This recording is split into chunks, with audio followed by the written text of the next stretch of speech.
Burnout is the final thing that happens. I mean, it can be mental, physical, emotional, where you're just simply exhausted. And when that happens, it is not subtle. But even then, depending on the culture you're in, persons may blame the individual who suffered burnout and simply say, they did not know how to manage their job, how to manage the projects that they had, etc. Can you spot the signs of burnout, stress, and anxiety in yourself? How about in others? Have you ever thought about the root causes of these issues, at least in the workplace? If the answer to that last question is yes, then I'd wager the answers you came up with were probably variations on themes like being overworked, external pressures, workplace culture, demanding bosses, and so on. But what about discrimination? Have you ever thought about that interconnection to things like stress and burnout? My guest today is Dr. Frank Douglas. He's an award-winning industry veteran, board member, CEO, and author with 3 decades of experience in a range of industries, including healthcare, pharmaceuticals, and entrepreneurship. He is also an expert in workplace stress and anxiety, particularly when it is the result of systemic discrimination. In his latest book, Frank discusses this problem and proposes what I think, anyway, is an insightful, impactful way to reframe and overcome. Today, we'll be learning more about that reframing methodology. We'll be hearing Frank's story from growing up in Guyana, emigrating to the USA, and his experiences at college during a pivotal period of history in the American civil rights movement. And then after completing his studies, his exposure to discrimination at work, where that subsequently led his career, and the 2 or 3 career pivots that he's taken on his journey so far. And of course, how and why this taught him key lessons about managing stress, workplace anxiety, leadership, and more.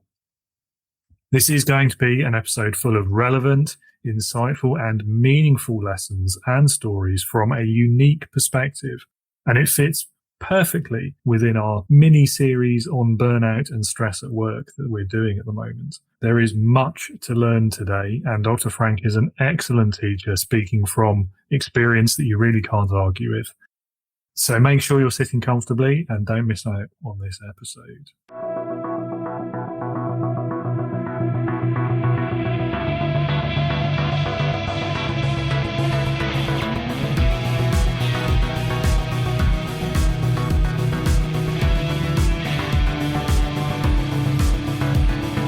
Welcome to the Leading with Integrity podcast. Leadership talk for the modern manager. With your host, David Hatch.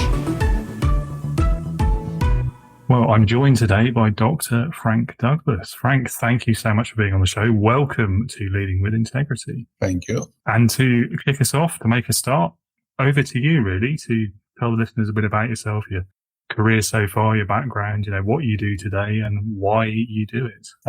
And why I do it, that is important. Absolutely. Yeah, and my background probably explains that. I actually was born in Guyana, what was British Guyana at the time, came to America in 1963 on a Fulbright scholarship as an undergraduate. Why that is important is that I arrived in America, in New York, actually, about 8 days before Dr. Martin Luther King's March on Washington, in which I learned sometime after that he had made this very famous statement that he wished that his children one day would be judged by the content of their character and not by the color of their skin. And shortly after arriving in America, I began to experience discrimination based on the color of my skin. So that was my introduction to America. I went to Lehigh University, where I studied engineering, then on to Cornell University, where I did the PhD in physical chemistry. Worked for Xerox for a very brief time, but incidences of discrimination there led me to leave and go to medical school. So I'm also a medical doctor, and in fact, then spent a great part of my life in the medical field. But interestingly enough, I cycled back into the lab-based side of things. So I went back to I went not back, but I went to the pharmaceutical industry and spent most of my life in the pharmaceutical industry, ultimately becoming a member of the board of management for Herx Marnucel, which became Aventis, which is now Sanofi, and led research, development, and regulatory affairs for many years. And have been very fortunate. The scientists whom I led contributed to more than 25 drugs on the market, drugs such as Lactus to treat diabetes, Taxotere for cancer, Allegra for seasonal rhinitis, etc. On retiring from the industry, I went back to academia. I was a professor of the practice at MIT, a professor at the University of Akron. Retired after about 6-7 years of that, and ran a small startup biotech company for a short while. Then went into my third retirement. And in May of 2020, like many people, I was watching the TV transfixed, looking at the murder of George Floyd. And something occurred to me, and that led me to establish my startup company, Safe Haven Dialogues, to really focus on helping individuals to deal with discrimination. So that's my passion now. I use what is called the Reframe methodology, and I'd be happy to tell you more about that. But that's my background and gives you a sense of why I do what I do now. Wow. Okay. So 3 retirements, was it? Right. Yes. I'm now working on my towards my 4th retirement. Incredible. Yeah. Well, I mean, I guess as long as you're enjoying what you do and you feel like it's important and it has meaning, I mean, why stop, you know?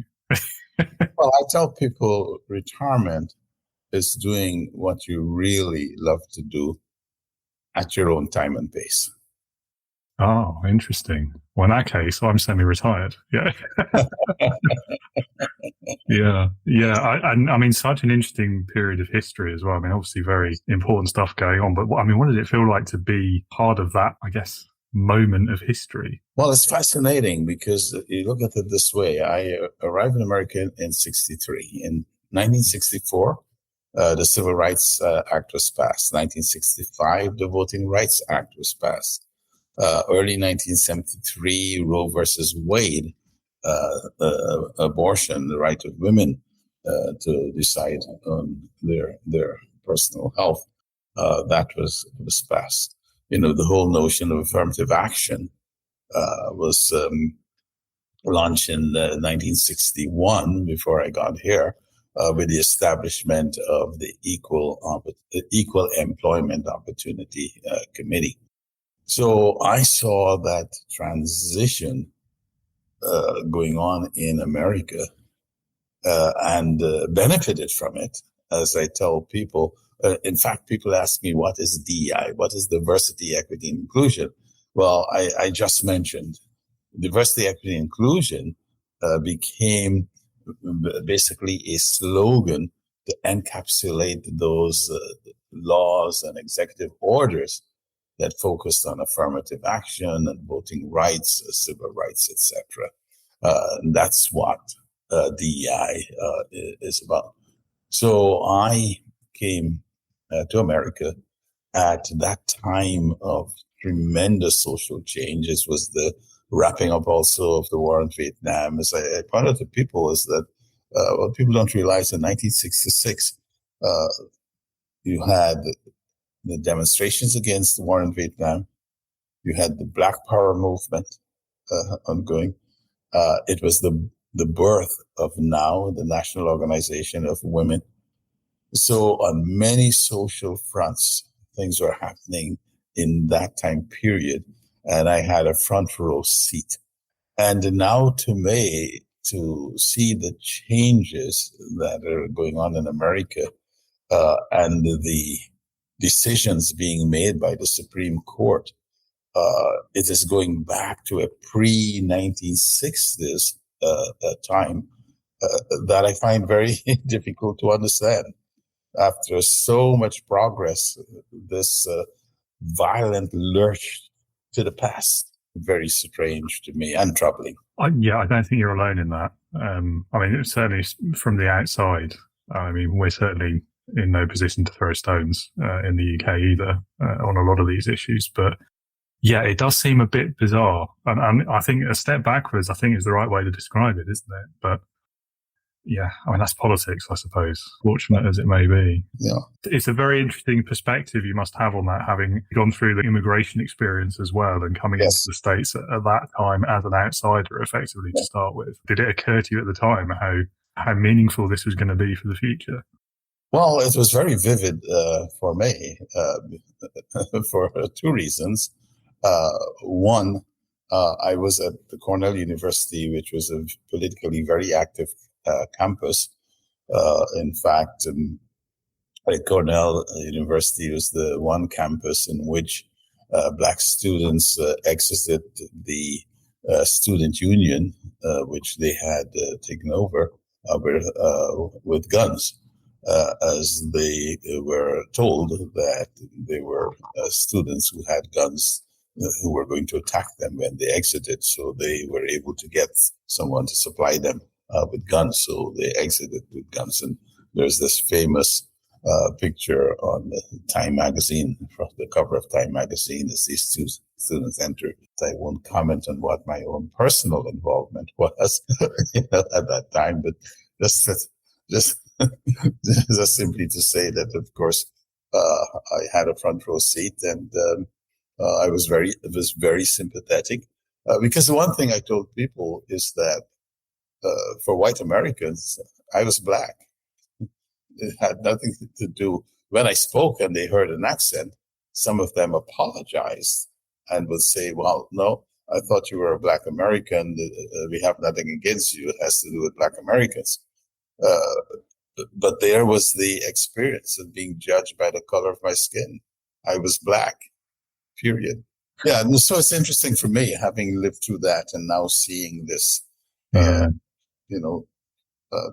tremendous change, as I say, the lurch back to the past. I can't understand it.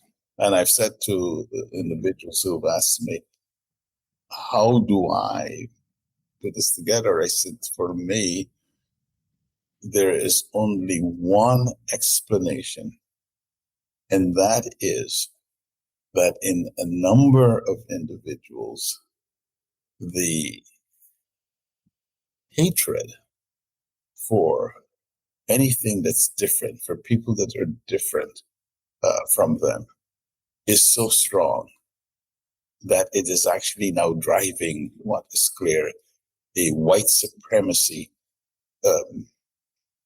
movement. What was also very strange for me is because I grew up in the evangelical church in Guyana, and it became sort of one when I was faced with it. I could not understand that I could not go to some of the white churches when it was the white missionaries who taught us we must all love each other. We were all going to go to heaven and be together. So that was strange to me. But now it's even more bizarre because, as I tell people, one of the disciples asked Christ, "What is the greatest commandment?" And he said, "Thou shalt love the Lord thy God with all thy heart." And without being prompted, he continued, and the second is like unto it, "Thou shalt love thy neighbor as thyself." So to see evangelical Christians in America spewing hatred and talking about white supremacy and white nationalism, where's the Christianity in that?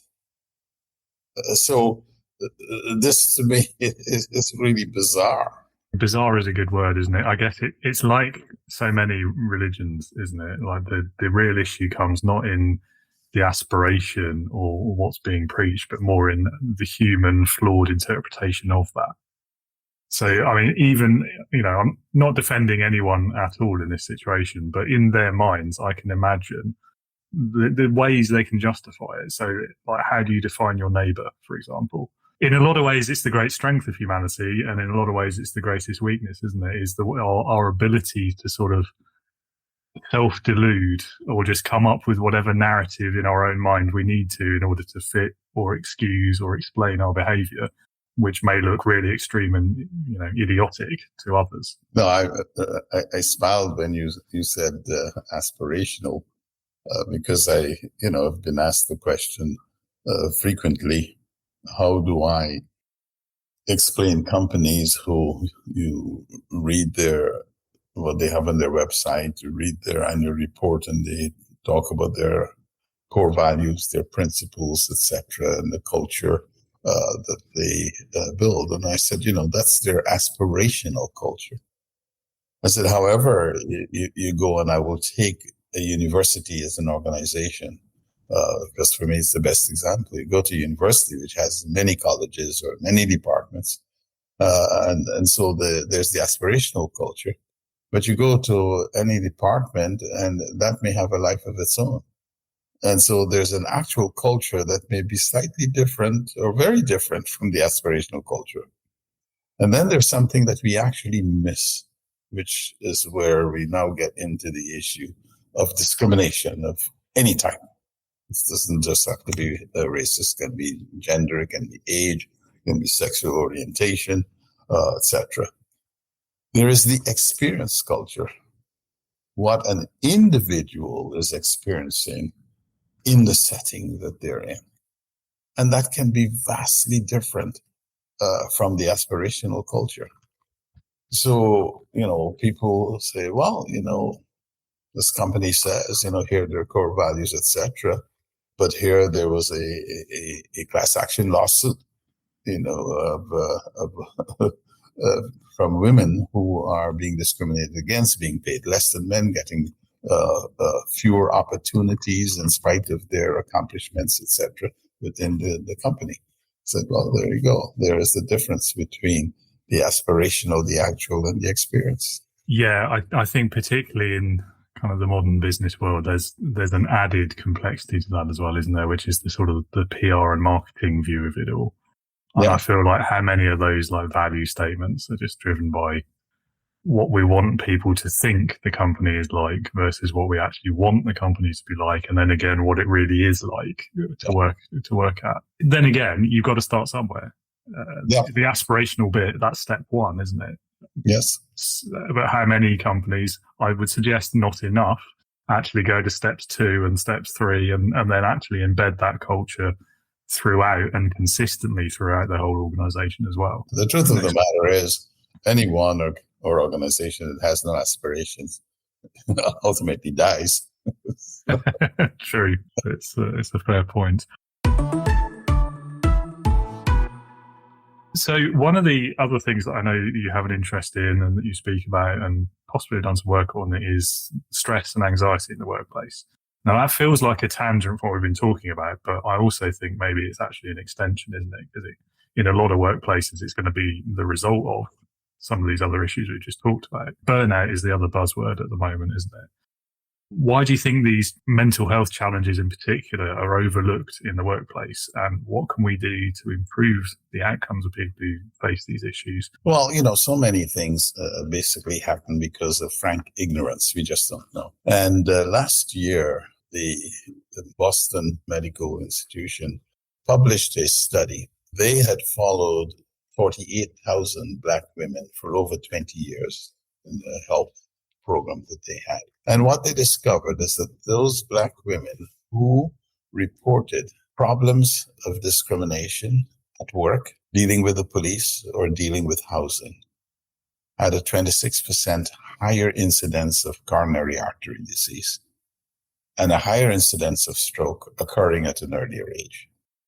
And Gallup, the famous group, they've been doing a lot of work in this area over many, many years. And they actually have demonstrated that companies who have very good attitudes, support for their employees, and who are in the top quartile tend to have much better engagement and motivation of their employees, which leads to 25% greater productivity and profitability, for example, than those in the bottom quartile. And they have made a connection between well-being. They've done the studies and made a connection between well-being and stress in the workplace. And it's just been an area of ignorance. We have seen it, and we've excused it in various ways. Oh, that person is probably just not capable. That person is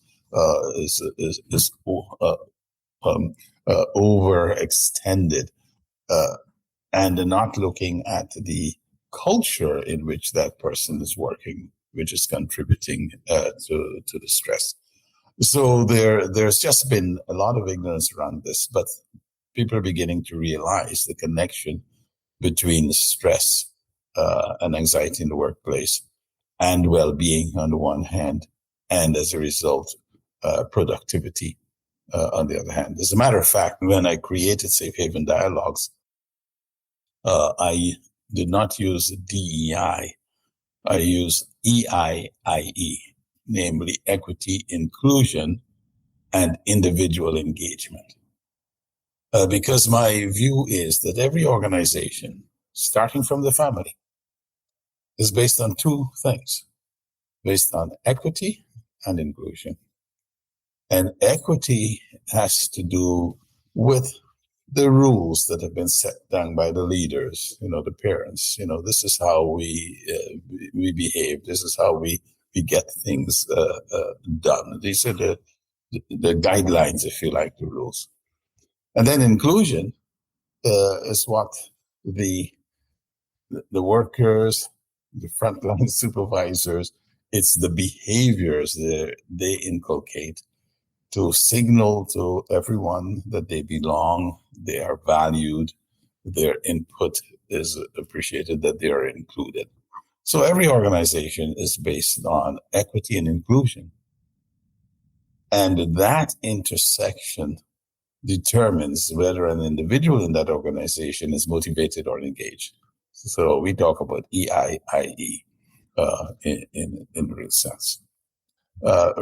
Reframing, I will come to that other aspect of your question. But the first part of your question is that unfortunately, for many years, the relationship between stress and well-being, and in fact, stress and significant aspects of health, was really not appreciated. And the other thing that is not appreciated is that employees take that back home, and that stress that they have experienced in the workplace, they then take home, and that damages the interaction in the home. So another dysfunction and well-being issue is created in the home because of stress in the workplace. Yeah, that's a good point. It goes back to those values, doesn't it? And the aspiration versus the actual implementation. Yeah. I'm glad to hear there are actual studies and statistics to back it up, because it feels like that should be a no-brainer, doesn't it? That if people are stressed at work, they're not going to be as productive.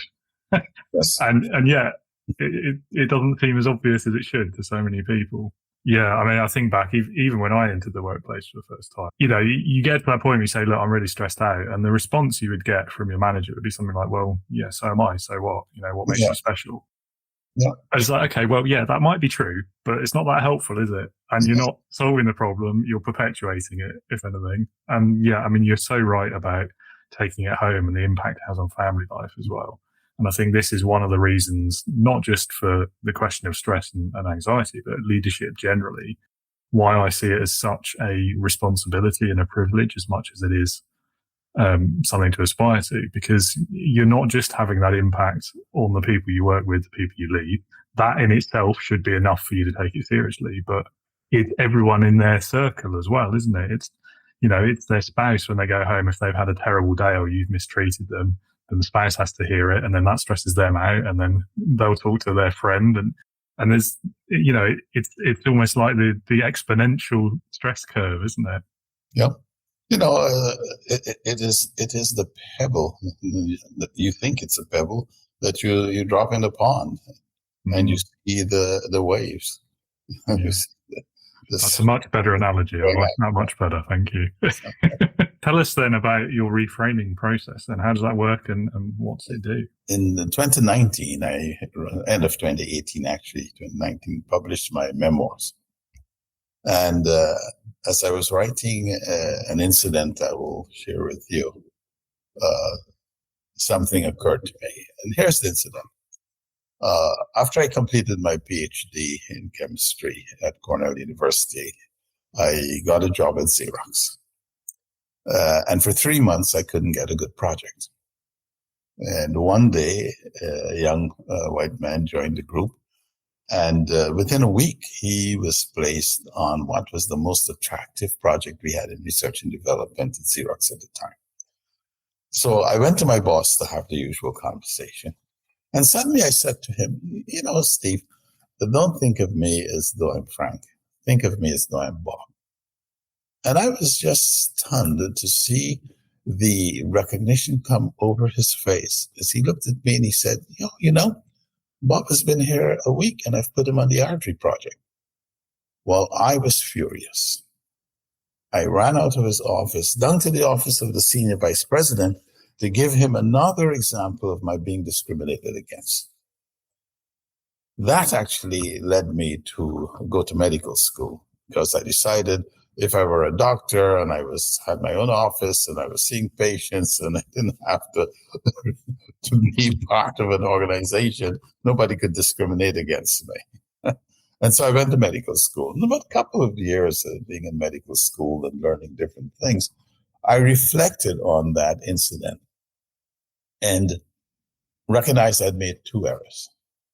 The first one was that Dr. Tribus, the senior vice president, who at that time had been at Xerox for about a year, had made it very clear that he wanted to have more scientists of color in the company. And that summer, he had hired 3 young Black PhDs to join the single Black PhD that Xerox had in research and development at the time. So it probably was more important to Dr. Tribus that Frank Douglas would do well than it probably was to Frank Douglas because he'd put himself on the line.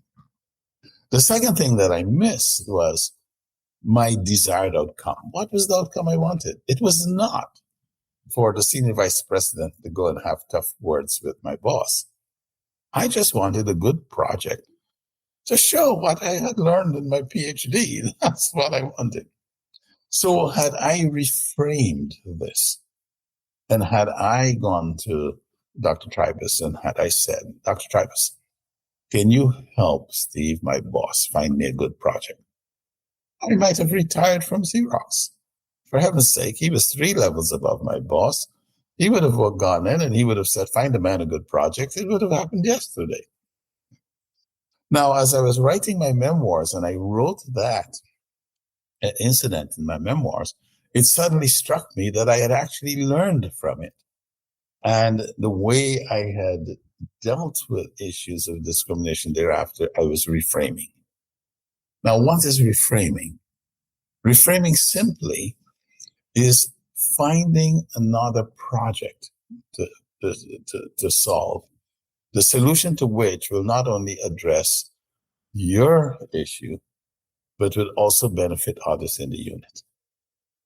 So that is the challenge of reframing. And so we've developed an approach to it. Interesting story as well. I'd have to ask, though, do you regret that you handled it that way? I don't know what my life would have been like Xerox and what contributions I would have made.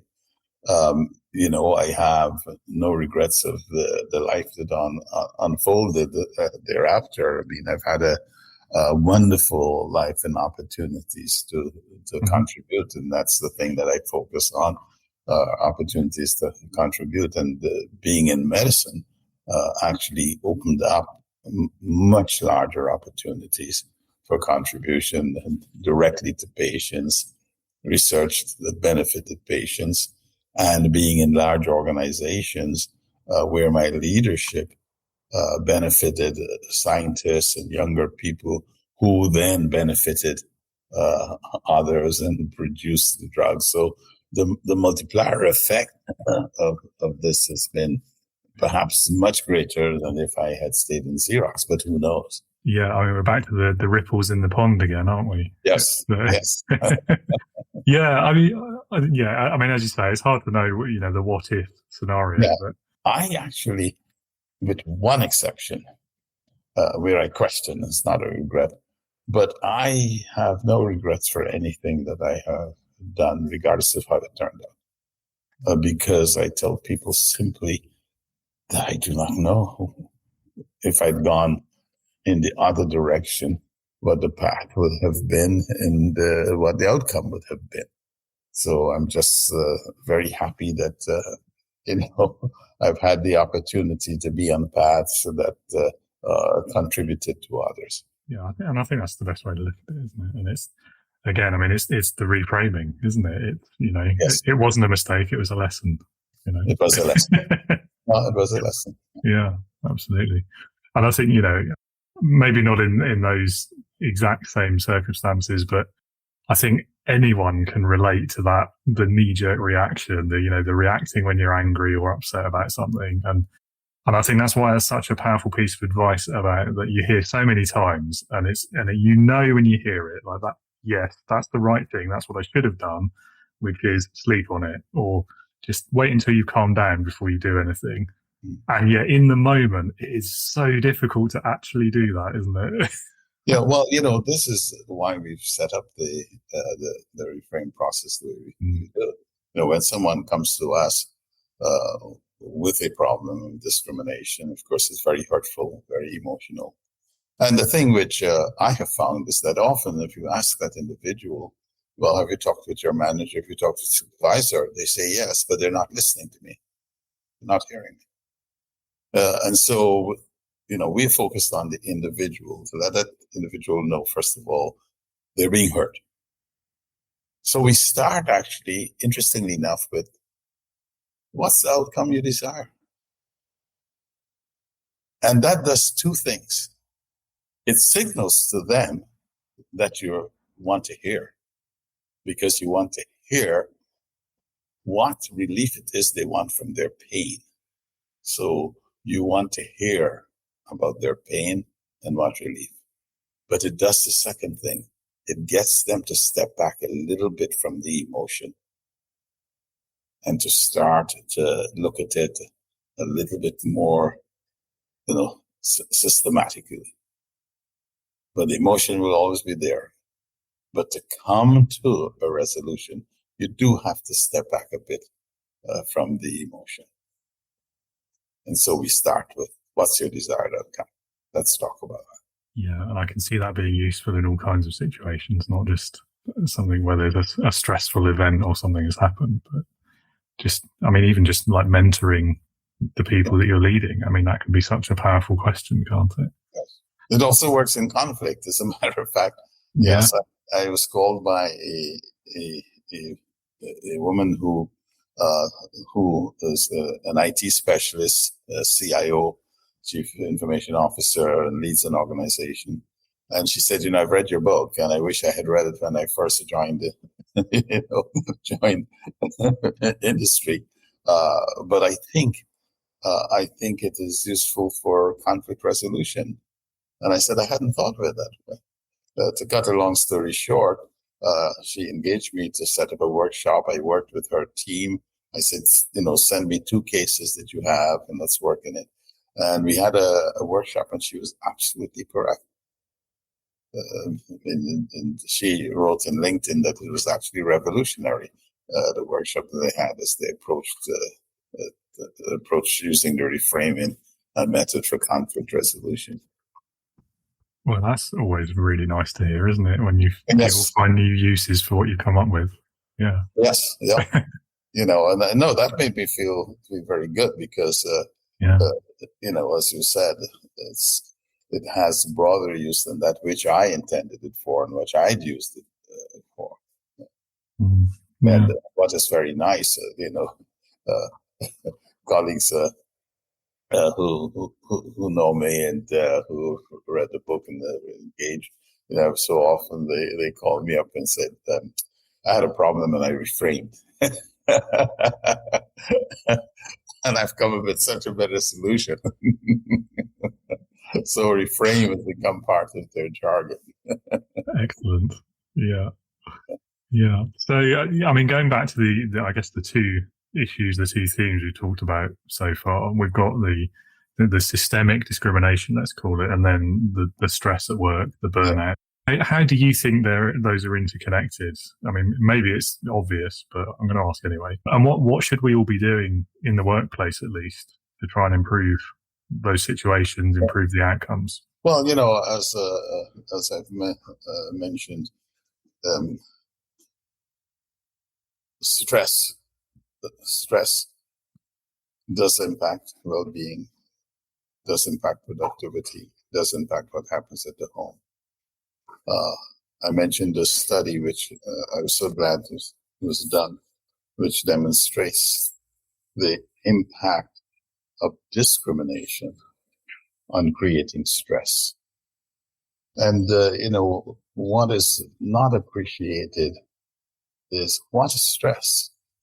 The thing that is bad about stress is usually something that is external, that is placed on you. It might be emotional, it might be physical, it might be mental. That's been placed on you. It is external. And often you are in a situation where you are, in a way, you're the victim. Namely, you don't have the power to change it or which to deal with it. And this is why, what we offer is so important. Because, as I said, basically, at the simple level of being heard, if you're not in a situation where you can describe the pain that you're feeling, that this external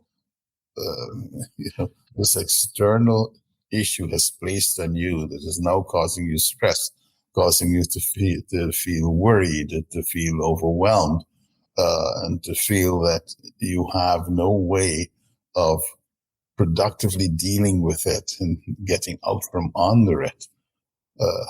Then you begin to understand what discrimination is like. It produces the stress, because discrimination basically is someone who has power over you having a prejudicial view on whatever that prejudice is and acting on that prejudice to your detriment.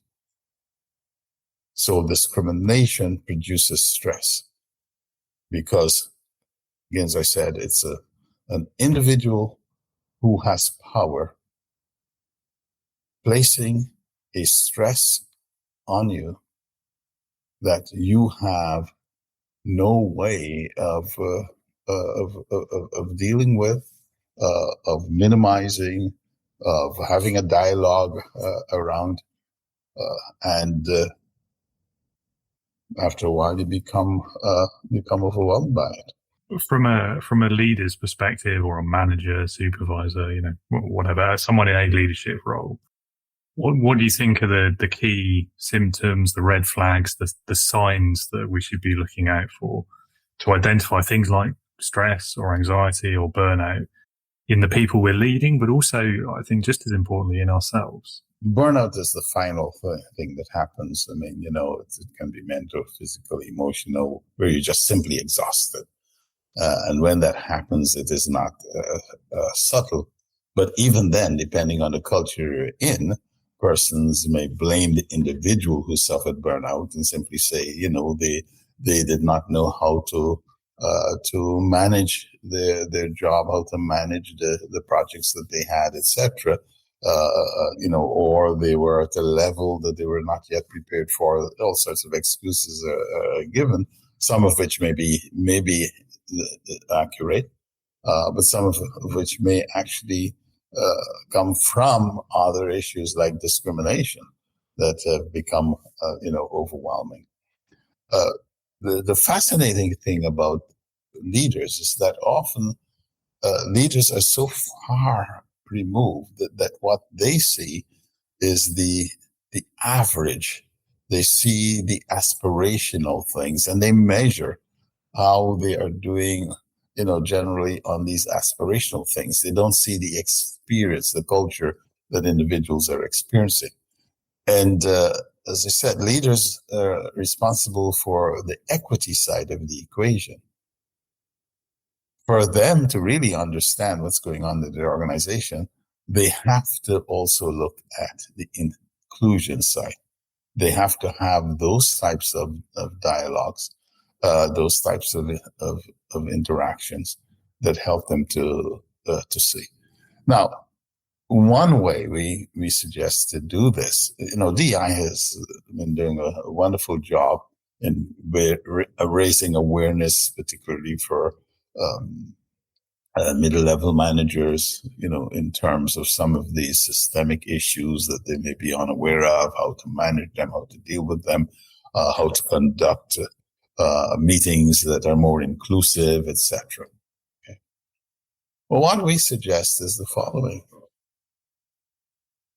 Identify, and it won't be that hard to do, identify individuals who have complained that they're being discriminated against and they're not getting a hearing, and put them through our process. And if you find that you have got 5 or 6 individuals who have got similar issues, that's enough to tell you that you have a cultural problem at the level of that which is being experienced, and maybe even at the level of what is actual.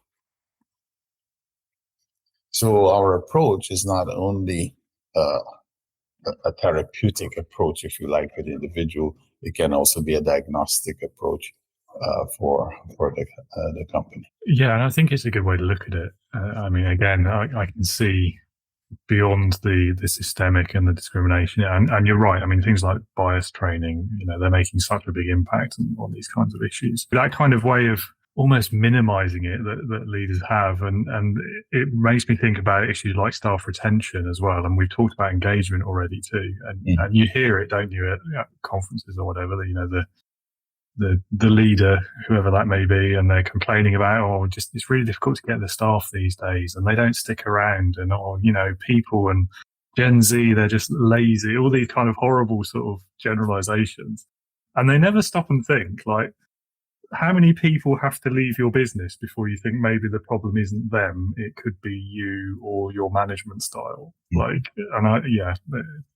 Again, it links back to so much that we've already talked about, doesn't it? It is, and unfortunate. In fact, my book is called "Until You Walk in My Shoes," and part of the process is indeed to get one to walk in the shoes from a viewpoint of equity and inclusion of the aggrieved individual.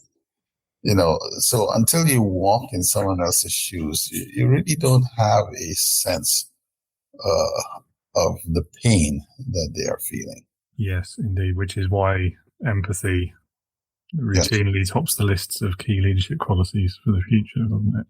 Well, I'm glad you mentioned that, because, when I'm asked that question, what for me are the top leadership qualities, I'll tell people, for me, are the 4 E's, and one of them is empathy. Showing empathy. Another one is empowering the people working for you. But empowering, we have to be careful, because some people think empower means I can do whatever I like. I've been empowered. No, being empowered is being clear on what you can work on autonomously and what requires a prior discussion, with your chief, with your manager.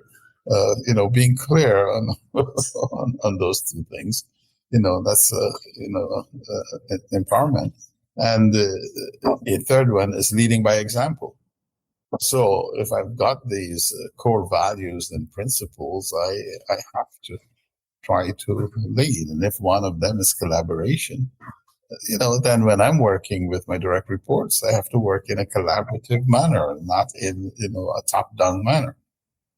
And part of that collaborative manner is what I call, being evocative, namely having the types of discussions that excites them and evokes, their thinking and helps them to get excited about solving things and, help them to bring things forward.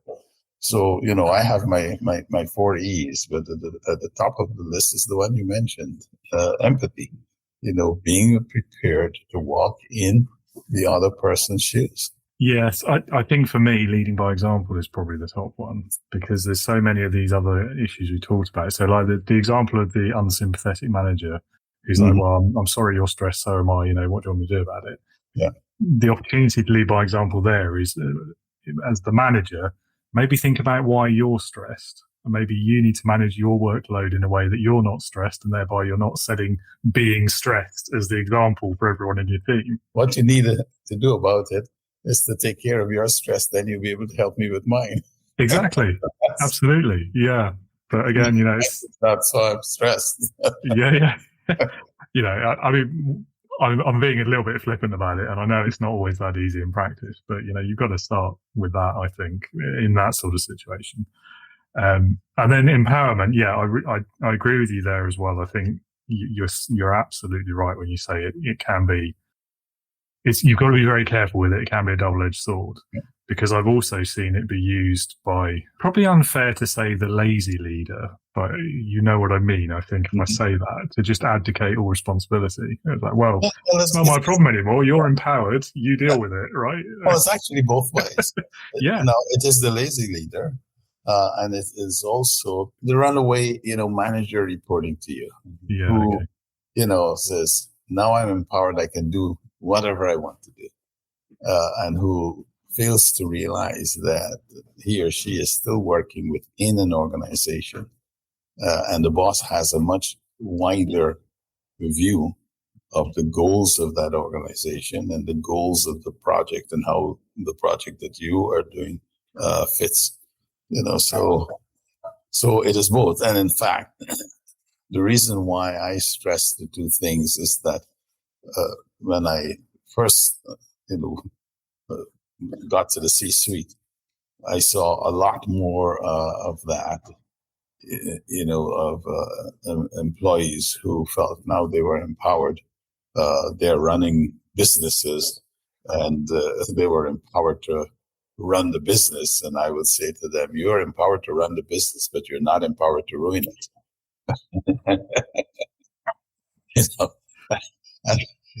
And it's you'll be surprised how easy it is to go from run to ruin. No, I wouldn't. I think it's one of the many things, I think, where balance is the key. But also I think context matters as well, and like how much you would empower a new starter who's on their second day working in the company is probably very different, like a 20-year veteran who knows more about things than you do. Yeah. And again, you've got to have that ability to be slightly flexible and adaptable if you're going to be a successful leader, in my opinion, anyway. Yeah, no, I absolutely agree. And it's one of my pet peeves about age discrimination, because we lose an awful lot of the knowledge, not only historical as such, but the actual practical knowledge of what has been the outcome of different approaches and what has been learned over time from different approaches. We lose a lot of that when we, focus primarily on having a young workforce that is very, very excited, has lots of new ideas, but don't have a concept of what, and sometimes reinvent the wheel just in a different fashion, on a different looking wheel. Yeah, I know what you mean. I do think those new ideas are important as well. And No, again, they're very we're back important. to the balance word, aren't we? Yeah, let's ask, the context, and let's ask, has something like this been done before? What did we learn from it? How can I take this new idea and make it so much better? Yeah, I agree. I mean, in an ideal world, you take the best from both of those viewpoints, don't you? And you get the absolute best outcome. But at the same time, in my experience, sometimes as a leader, you just have to let people make the mistake Yeah. because they won't learn it any other way. Yeah, Which is really difficult, of course, to do. Yes, and like everything else, you have to to know where the sink line is. So Yeah, and try and make sure the mistake happens in a low stakes part of the business if you can. Yeah, I know, but if you have the choice anyway. So I mean, on the subject of leadership, from your career so far, then, well, from your 3 careers, what would you say is the biggest leadership lesson that you've learned? I think the biggest leadership lesson that I have learned, well, as a matter of fact, is 2. As a leader, personally, the things that I personally have to do, like leading by example, and like having empathy, and that's what I control about myself. And then how do I help others to achieve, what they have to achieve, to be proud of what they are doing, and to grow. And it's the other two E's, to empower them, and in discussions with them, have those discussions be learning sessions that are evocative, namely they are finding the solutions, not my giving them the solutions. With all the bosses and managers you've ever worked for, what has been your best experience of being led? My best experience, actually, and I can see him, and we've become very good friends. And there are 3 bosses I can think of who had this quality, with one of them in particular. And that was basically empowering me in the sense that I talked about it. Really giving me full autonomy to do the things I needed to do, and being very clear on what discussions we needed to have prior to my moving in the area. Well, because of that interaction, he didn't really have to, after, we started working together. I realized that the collaboration part, because he did it way, it was therefore incumbent upon me to be sensitive to the things that he needed to know, and actually to go even on the other side of telling him things that he might not need to know, so that he was never surprised.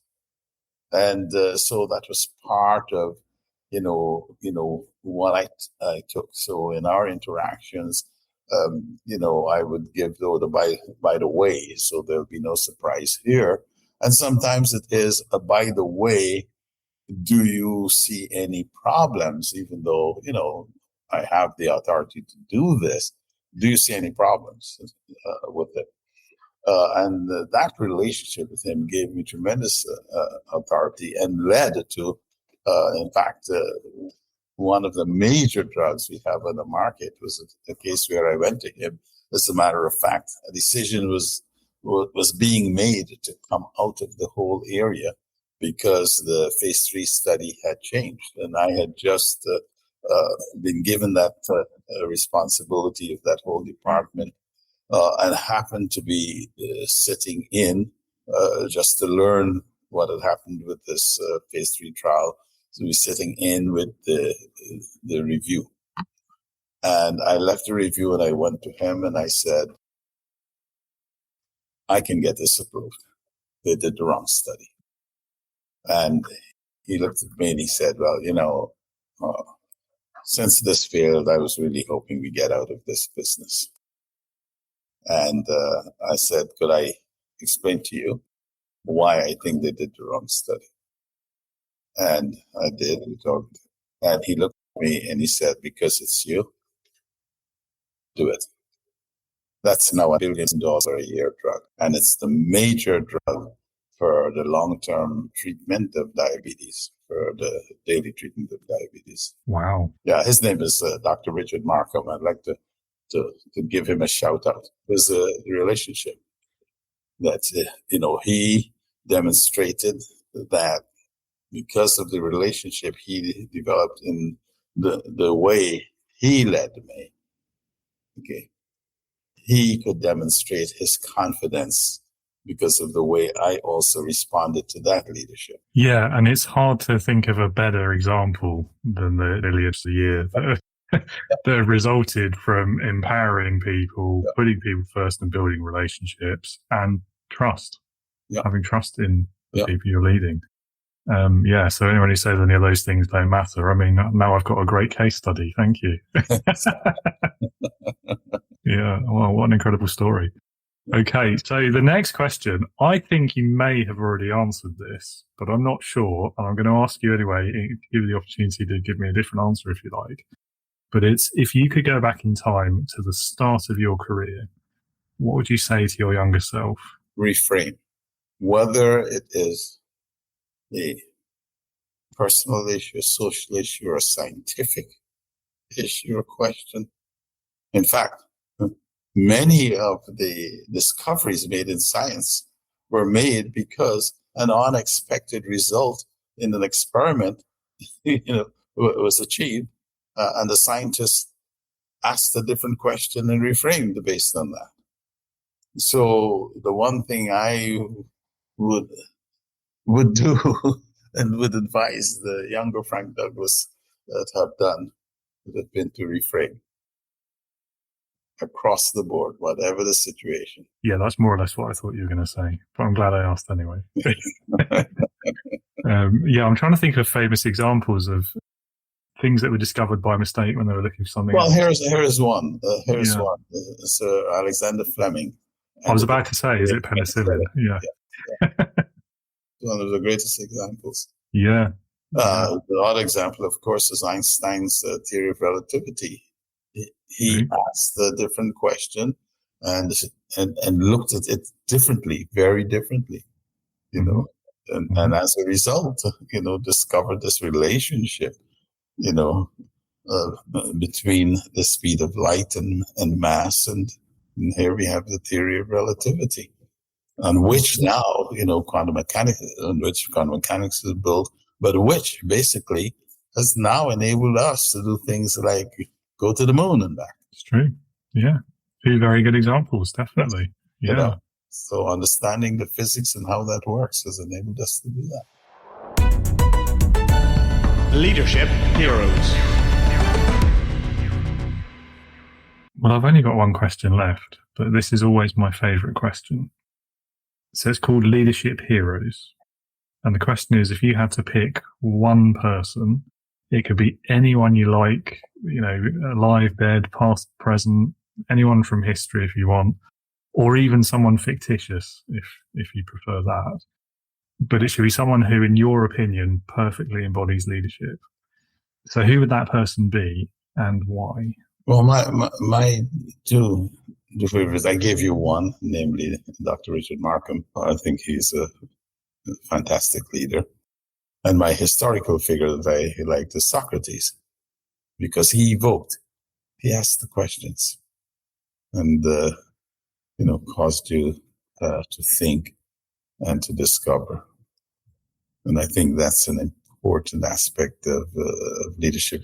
Too often we think that what a leader is supposed to do is to bark orders and to say, go north. A greater talent of a leader is to evoke creativity, to evoke solutions, evoke thinking, in their direct reports and organization. I would agree with that as well. I mean, it's kind of what we talked about a bit earlier, isn't it? About asking the questions rather than, like, even if you know the answer, it's not about that, is it? It's about eliciting a different pattern of thought, isn't it? The people you're leading and letting them build the skills and the tools to find the answer on their own. But also demonstrating that you are open to learning yourself. Indeed. Yeah. And that may lead to something that you had not thought about, and you may learn something. Yeah, indeed. Plus, of course, where would science be without the Socratic method? Hey. Absolutely. Yeah. I think you get bonus points for that because I don't think anyone's picked him before. Testing my memory, but I'm pretty sure that is a unique answer. So well done. Yeah, it's been a while since I've had one of those. Okay. Excellent. Well, Frank, it's been an absolute pleasure to meet you, and I've really enjoyed talking to you today.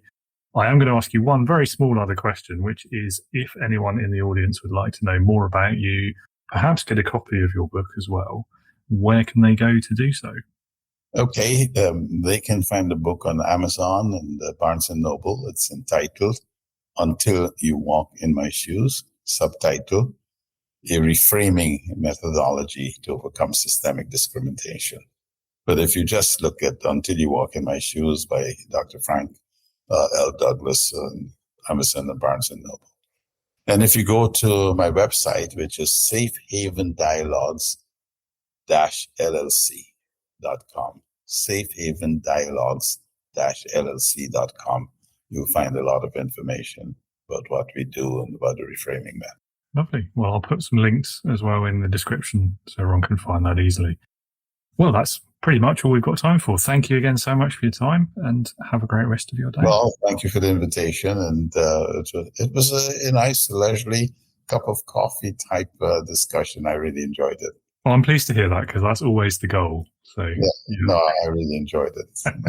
Good. I'm pleased. Well, me too. Yeah, I did forget my coffee though. So well, I have mine here, but I did not take a sip. Now I'll take a sip. Oh no! I hope it's still warm.